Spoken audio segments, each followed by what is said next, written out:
आपने पढ़ा होगा अपने मज़ामीन में कि इल्म एक बड़ी ताकत है, इल्म एक रोशनी है। और कभी इस पर गौर भी किया है कि ये अल्फाज में क्या पैगाम देते हैं। रोशनी जहां हो वहां अंधेरा नहीं होता, जहां रोशनी हो वहां तारीकी का नाम निशान नहीं रहता, जहां रोशनी हो वहां जुल्मत नहीं रहती।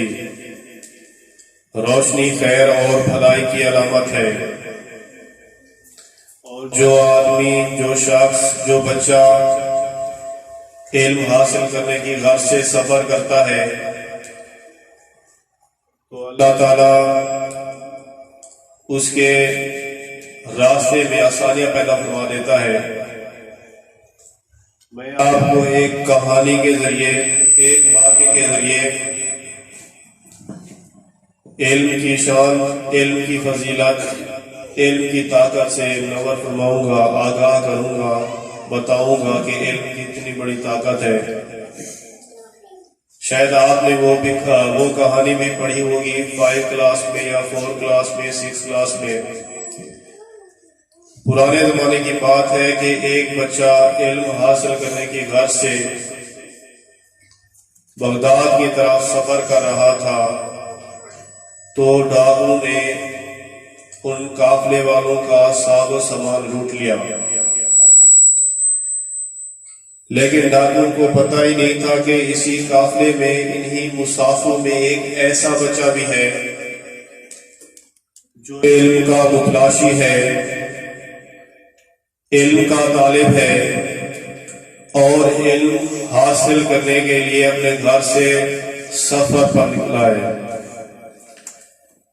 आज डाकुओं को पता ही नहीं था कि आज का दिन उनके लिए एक रोशन दिन होगा। आज का दिन उनकी जिंदगी में एक तब्दीली वाला दिन होगा। जैसे डाकू उन मुसाफिरों का साजो सामान लूट लेते हैं, उन्हीं डाकुओं में से एक डाकू उस बच्चे के पास आता है, उस तालिब इल्म के पास आता है और उनसे सवाल करता है, उस बच्चे से क्वेश्चन करता है कि तेरे पास क्या है। तो वो बच्चा जवाब देता है मेरे पास 40 दिनार है। जब डाकू उसकी तलाशी करता है तो 1 दिनार नहीं निकलता। डाकू परेशान हो जाता है और दोबारा सवाल करता है उस बच्चे से कि भाई तेरे पास क्या है। बच्चे का फिर वही जवाब मेरे पास 40 दिनार है। जब डाकू तलाशी करता है तो 40 दिनार क्या 1 दिनार भी नहीं मिलता। जैसा सवाल वैसा जवाब। डाकू हैरान हो गया कि जब सवाल करता हूं तेरे पास क्या है तो बच्चा कहता है 40 दिनार है, और जब इस बच्चे की तलाशी की जाती है तो 1 दिनार भी नहीं निकलता। क्योंकि डाकू का सवाल ही कुछ इस अंदाज से था, वो पूछता था तेरे पास क्या है। बच्चा जवाब देता मेरे पास 40 दिनार है। अगर डाकू इस तरह सवाल करता कि भाई वो तेरे पास 40 दिनार कहाँ है, तब बच्चा वो बताता कि वो 40 दिनार मेरे कुर्ते में सिले हुए हैं। डाकू ने इस अंदाज से वो क्वेश्चन नहीं किया, लिहाजा वो डाकू परेशान होकर, हैरान में मुबतला होकर उस बच्चे को अपने सरदार डाकू के पास ले जाता है। लेकिन डाकू का सरदार बड़ा अक्लमंद होता है, क़ौम फिरासत वाला होता है। उसने उस बच्चे से इस अंदाज से सवाल किया कि भाई तेरे पास वो 40 दिनार कहाँ है। अब उस बच्चे ने कहा कि जो 40 दिनार है वो मेरे इस कुर्ते में सिले हुए हैं।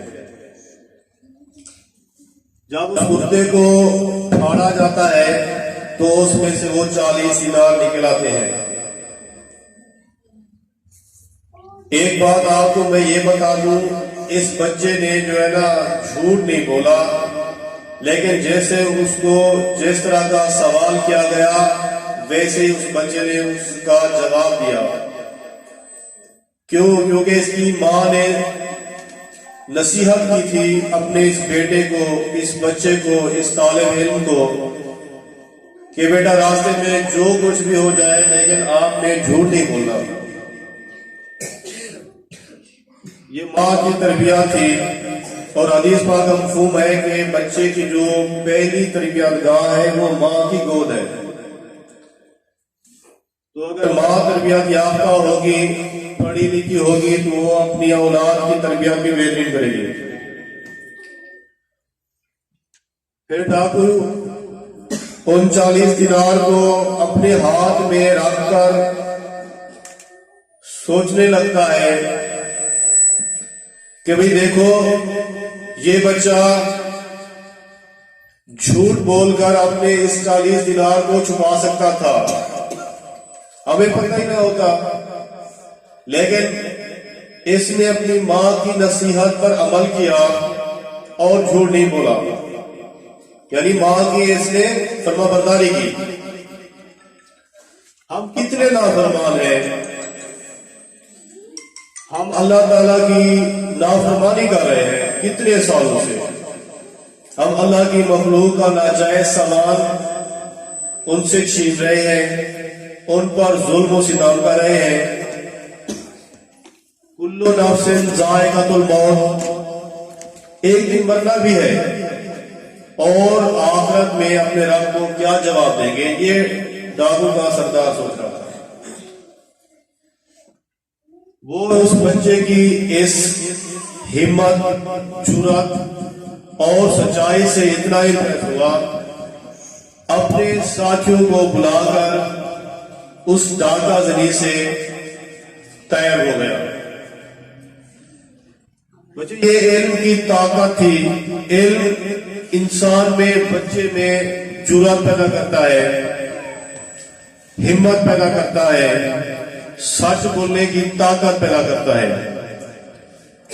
ये एक इल्म की ताकत थी जो एक नन्हे तालिब इल्म से जाहिर हुई, और उस इल्म की वजह से ही, उसके सफर के वजह से ही एक तो अल्लाह ताला ने उस बच्चे की हिफाजत फरमाई और साथ ही उन काबले वालों को भी, क्योंकि इल्म रोशनी है और जहां रोशनी हो वहां अंधेरा नहीं रहता, जुल्मत का खात्मा हो जाता है। तो लिहाजा वो डाकू तैब हो गए अपनी चोरी डकैती से। किस वजह से? उस तालिब इल्म की वजह से। आज उस तालिब इल्म को दुनिया शेख अब्दुल कादिर जिलानी के नाम से याद करती है। बेटा, अगर मकाम चाहते हो, इज्जत चाहते हो, मर्तबा चाहते हो, वकार चाहते हो, मर्तबा चाहते हो, तो आपको इल्म हासिल करना पड़ेगा। इल्म के जरिए से ही आप एक बेहतरीन इंसान बन सकते हैं। इल्म के जरिए ही आप अपने वालिदैन की अच्छी तरीके से खिदमत कर सकते हैं। इल्म से ही आप अपने असातिज़ा की इज्जत को महसूस कर सकते हैं और उनके फरमाबरदार बन सकते हैं। इल्म से ही आप अपने वतन की जीनत बन सकते हैं। इल्म से ही आप अपने हमसायों के हुकूक पूरे कर सकते हैं। इल्म से ही गरीबों मोहताजों के आप मदद कर सकते हैं। और जो इल्म हासिल करता है उसको स्ट्रगल करनी पड़ती है, मेहनत करनी पड़ती है, कोशिश करनी पड़ती है। एक और बच्चे का आपको एक छोटा सा वाकया सुनाता हूं, जो रात को देर देर तक मुताया करता रहता था, पढ़ता रहता था। एक रात उसकी चच्ची उसको कहती है कि बेटा सो जाओ, देखो तो सही रात बहुत हो चुकी है और शहर के सारे लोग सो रहे हैं, सो जाओ बेटा वरना बीमार पड़ जाओगे। तो उस बच्चे ने जवाब दिया, मेरी चाची, मेरी आंटी, अगर मैं शहर के दूसरे लोगों की तरह सो जाऊं तो मैं बाद में बड़ा आदमी कैसे बनूंगा। आज उस बच्चे को पाकिस्तानी तारीख, पाकिस्तानी कौम बाबाए कौम के नाम से याद करती है।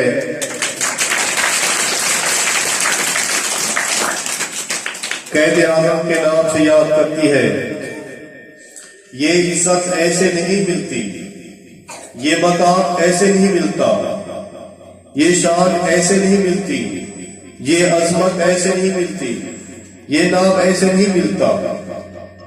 आपको मेहनत करनी पड़ती है, रातों को उठकर किताबें खोलनी पड़ती है, पढ़ना पड़ता है, मुतालिया करना पड़ता है, तब बादशाह आपको इज्जत देता है, तब बादशाह आपको रुतबा देता है, तब बादशाह आपको नाम देता है।